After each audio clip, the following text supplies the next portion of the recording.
On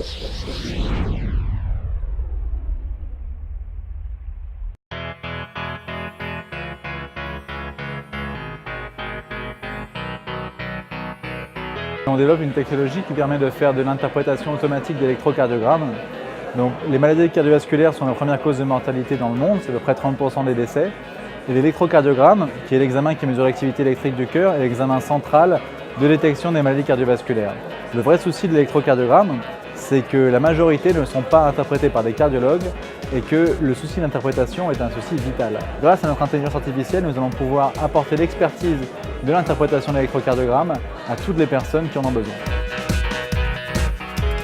L'idée, c'est de pouvoir agréger un maximum de données, ce qui prend du temps. Et du temps, on n'en a pas beaucoup quand on est dans la technologie.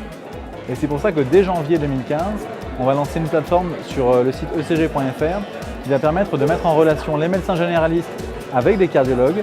L'étape d'après sera d'introduire l'intelligence artificielle au plus près du besoin de nos clients, qui sont les médecins, pour faire en sorte qu'il y ait une détection qui soit la plus précise possible et la meilleure prise en charge du patient.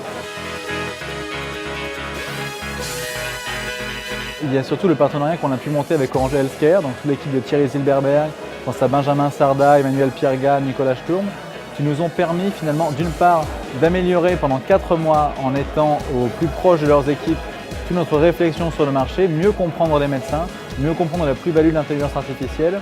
Également, on va dire, avoir une réflexion qui est, on va dire, un go-to-market, qui est plus rapide, qui va essayer d'amener notre produit plus rapidement, on va dire, s'affranchir des barrières de la technologie et vraiment réfléchir à de quoi ont besoin les patients et les gens au quotidien.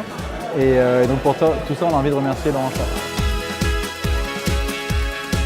Grâce à Orange finalement et à tout leur travail finalement de business development, on n'a jamais perdu de vue finalement le vrai besoin du médecin. Et c'est ça qui a drivé le fait de se dire, écoute, on n'a pas besoin d'une intelligence artificielle tout de suite.